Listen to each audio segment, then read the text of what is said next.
नमस्कार दोस्तों, आप सभी का मेरे चैनल पे बहुत-बहुत स्वागत करती हूँ। भगवान भोलेनाथ की कृपा आप पर तथा आपके समस्त परिवार पर सदा सदा के लिए बनी रहे।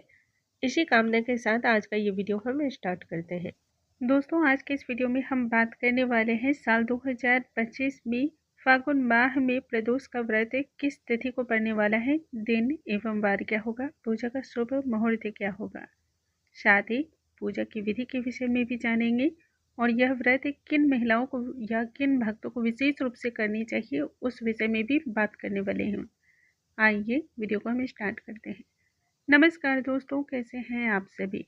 उम्मीद करती हूँ आप सभी स्वस्थ होंगे, सुरक्षित होंगे और आप सभी के उत्तम भविष्य की कामना करते हुए आज का ये वीडियो स्टार्ट करती हूँ। दोस्तों, हर माह के त्रयोदशी तिथि को प्रदोष का व्रत किया जाता है। प्रदोष का व्रत सभी व्रतों में सर्वश्रेष्ठ माना जाता है और इसका फल भी मनुष्य को तुरंत प्राप्त हो जाता है। प्रदोष का व्रत करने से भगवान भोलेनाथ की असीम कृपा मनुष्य को प्राप्त होती है।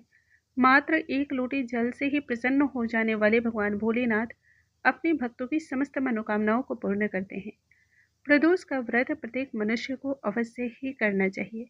कहते हैं अपने जीवन काल में यदि आपने प्रदोष का व्रत और एकादशी का व्रत यदि नहीं किया है तो आपके संपूर्ण जितने भी अभी तक आपने जप तप पूजा पाठ दान पुण्य किए हैं वह सभी अधूरे प्रभाव को देने वाले होते हैं। इसलिए प्रदोष का व्रत तो प्रत्येक मनुष्य को करना चाहिए। फागुन माह में पड़ने वाले प्रदोष व्रत को रंग भरी प्रदोष व्रत के नाम से भी जाना जाता है, क्योंकि फागुन का माह है, रंगों से सराबोर होता है। भगवान भोलेनाथ की इसमें पूजा अर्चना उपासना करना और भी ज़्यादा श्रेष्ठ माना जाता है। साल 2025 में वैदिक पंचांग के अनुसार फागुन माह के शुक्ल पक्ष की त्रयोदशी तिथि का प्रारंभ 11 मार्च की सुबह 8:13 पर होगी। वहीं इसका समापन 12 मार्च की सुबह 9:11 पर होगा। ऐसे में हम सभी व्रत 11 मार्च को रखेंगे। दिन मंगलवार होगा। मंगलवार होने की वजह से इसे मंगल प्रदोष व्रत या फिर भौम प्रदोष व्रत के नाम से जाना जाता है। अब जान लेते हैं पूजा का शुभ मुहूर्त, क्योंकि प्रदोष की जो पूजा होती है प्रदोष काल में ही की जाती है, इसलिए पूजा को सही मुहूर्त में ही करें, इससे आपको लाभ की प्राप्ति होती है। पूजा हम सभी 11 मार्च को दिन मंगलवार को संध्या कालीन में 5:44 से लेकर के 8:09 तक कर लेंगे। यही पूजा का मुहूर्त है। अब जान लेते हैं प्रदोष व्रत की पूजा की विधि क्या होगी। दोस्तों, प्रदोष का व्रत करने वाले सभी भक्तों को एक दिन पूर्व ही स्नान इत्यादि से निवृत्त होकर के शुद्ध सात्विक भोजन को ग्रहण करना चाहिए और भगवान शिव का मन में ही ध्यान रखना चाहिए। प्रदोष व्रत के दिन ब्रह्म मुहूर्त में उठ करके स्नान इत्यादि से निवृत्त हो जाएं। संभव हो तो जितना सवेरे हो उतना सवेरे तो अवश्य ही उठना चाहिए। साफ स्वच्छ वस्त्र को धारण करें। सबसे पहले सूर्य नारायण भगवान को जल अर्पण करें और फिर घर के मंदिर में दीप प्रज्वलित करके व्रत का संकल्प लें।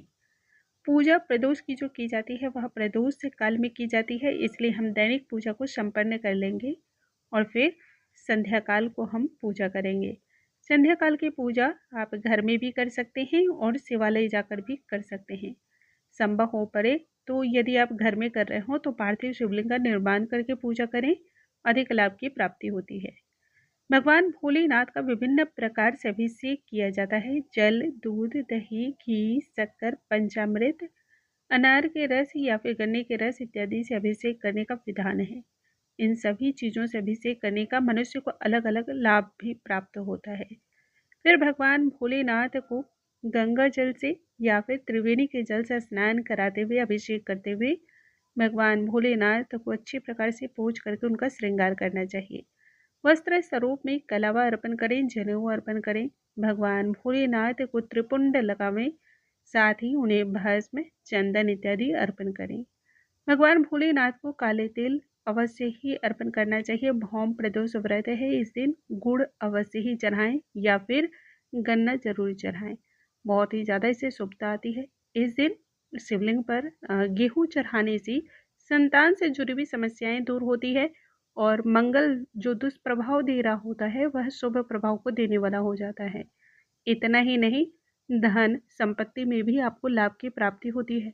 संतान से जुड़ी हुई समस्त समस्याएं दूर होती हैं और शत्रुओं पर विजय की भी प्राप्ति होती है। शिवलिंग पर बेलपत्र, फूल, भांग, धतूरा इत्यादि अर्पण करें और भगवान भोलेनाथ के किसी भी एक मंत्र का कम से कम 108 बार जाप करना चाहिए।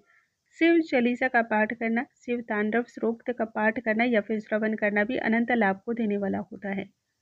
भोग अर्पण करें, धूप दीप अर्पण करके फिर व्रत की कथा का श्रवण करना चाहिए।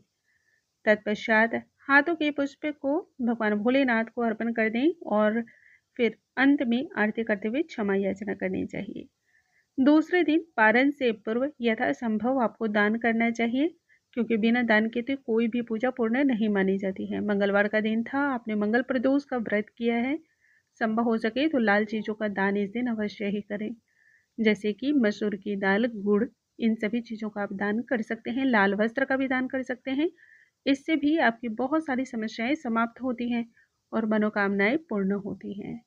उम्मीद करती हूँ आज का ये वीडियो आपको अवश्य ही पसंद आया होगा। यदि वीडियो पसंद आया हो तो लाइक करना बिल्कुल ना भूलें, क्योंकि आपके एक लाइक से हमें बहुत अधिक प्रेरणा मिलती है। अगले वीडियो में नई जानकारी के साथ हम फिर से मिलते हैं। तब तक के लिए नमस्कार दोस्तों। कमेंट बॉक्स में हर हर महादेव लिखना बिल्कुल ना भूलें।